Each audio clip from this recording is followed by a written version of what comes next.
नमस्कार बंधुरा आमी Dipanwita easy cooking with Dipanwita चैनेले तोमादेर स्वागत। आज के पटलेर एकटा दारुण रेसिपि तोमादेर संगे शेयर करब।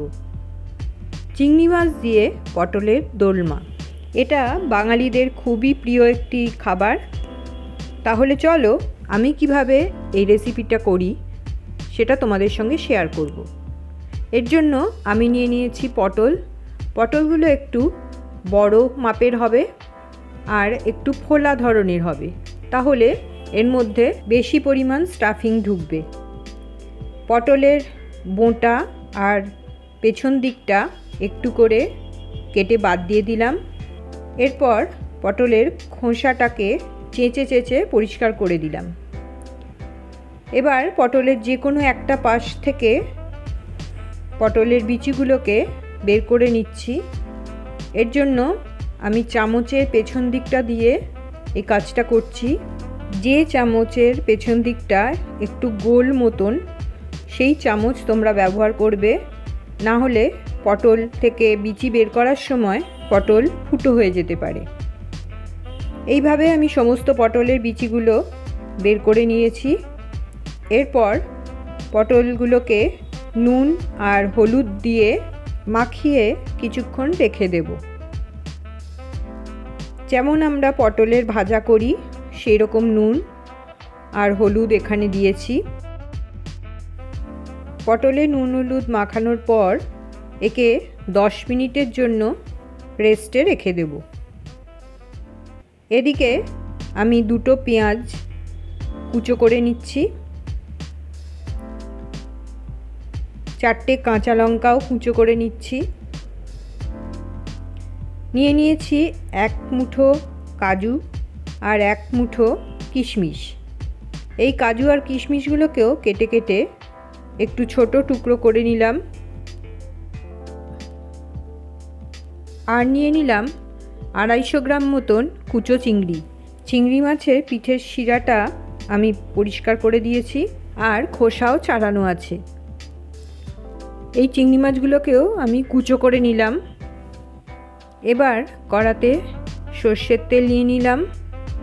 সরষের তেল গরম হলে এতে দিয়ে দিলাম আগে থেকে কেটে রাখা পেঁয়াজ। ভালো করে নাড়াচাড়া করে পেঁয়াজটা একটু ভাজা হলে এতে দিয়ে দিচ্ছি আগে থেকে কুচো করে রাখা কাঁচা লঙ্কা। এরপর এতে দিয়ে দিলাম 1 ইঞ্চি আদা। এই আদাটা আমি গ্রেট করে রেখেছিলাম। ভালো করে ভাজা হলে এবার মিশিয়ে দিলাম কুচো করে কেটে রাখা চিংড়ি মাছগুলো। ভালো করে নাড়াচাড়া করে সব একসঙ্গে মিশিয়ে নেব। এবার পরিমাণ মতো নুন দিয়ে দিলাম।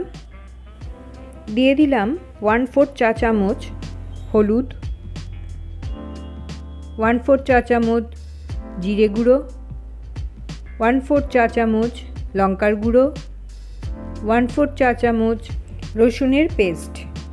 এবার সব একসঙ্গে ভালো করে মিশিয়ে নিয়ে তেল ছেড়ে এলে এতে দিয়ে দিলাম কুচো করে রাখা কাজু ও কিশমিশ। ভালো করে নাড়াচাড়া করে মিশিয়ে দিলাম। এবার এতে একটা সেদ্ধ করে রাখা আলু ভালো করে গ্রেট করে এতে মিশিয়ে দিচ্ছি।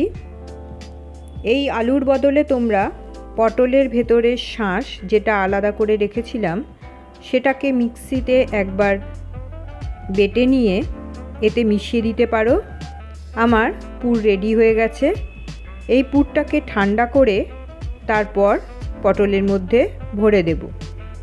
দেখে নাও কেমন করে আমি পটলের মধ্যে পুর ভরে দিচ্ছি। ভালো করে ঠেসে ঠেসে পটলের ভেতরে পুর ভরে দিতে হবে।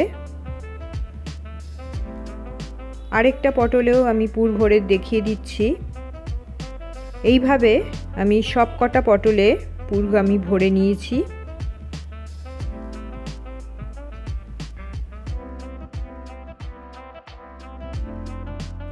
এবার পটলের মুখগুলোকে সিল করার জন্য একটা পেস্ট বানিয়ে নিচ্ছি। নিয়ে নিয়েছি 1 টেবিল চামচ ময়দা, আর অল্প জল দিয়ে একটা ঘন পেস্ট করে নিলাম। এবার প্রত্যেকটা পটলের মুখগুলোতে একটু করে এই পেস্ট লাগিয়ে দিলাম। এরপর এই পটলগুলোকে আমি ভাজবো।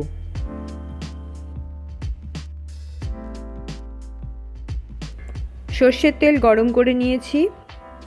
এর মধ্যে এই পটলগুলোকে হালকা বাদামি রং করে ভেজে নেব।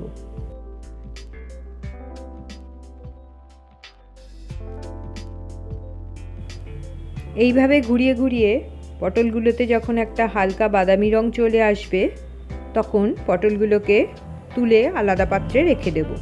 এবার গ্রেভির জন্য একটা পেস্ট তৈরি করে নেব। মিক্সিতে 2টো পেঁয়াজ, 1 ইঞ্চি আদা আর 2টো কাঁচা লঙ্কা দিয়ে একটা পেস্ট করে নিয়েছি। এবার কড়াতে সর্ষের তেল গরম করে নিলাম। এতে একটা তেজপাতা, একটা শুকনো লঙ্কা, 1 চা চামচ গোটা জিরে দিয়ে ফোড়ন দিয়ে নিলাম।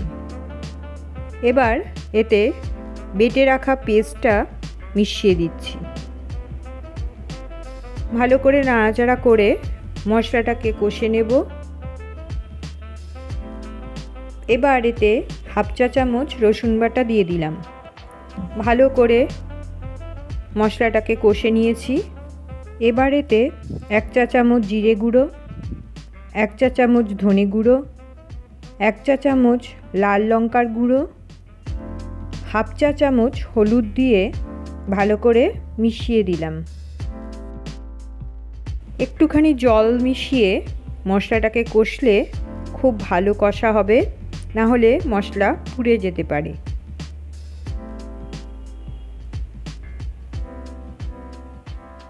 মশলা থেকে তেল ছেড়ে এসছে। এতে দিয়ে দিলাম একটা টমেটোর পেস্ট।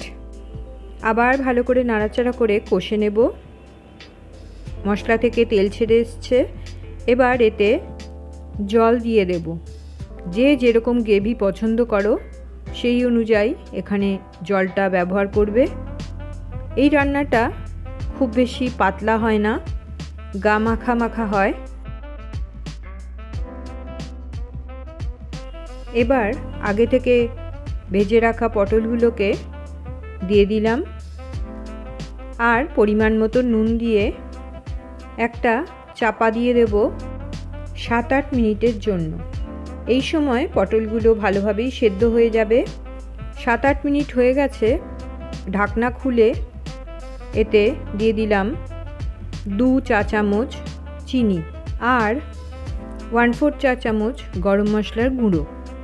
ভালো করে গ্রেভির সঙ্গে মিশিয়ে দিলাম। আমাদের রান্না প্রায় রেডি। সবশেষে এতে 1 চা চামচ ঘি দিয়ে দিলাম। ব্যাস তৈরি হয়ে গেল দারুণ স্বাদের পটলের দোলমা। এবার গরম গরম পরিবেশন করে দেব চিংড়ি মাছের পুরভরা পটলের দোলমা। দুপুরে ভাতের সঙ্গে খেতে ভীষণই ভালো লাগে। তাহলে তোমরা এই রেসিপিটা বাড়িতে একবার ট্রাই করো, আর ভালো লাগলে লাইক, শেয়ার অ্যান্ড সাবস্ক্রাইব করে আমার পাশে থেকো।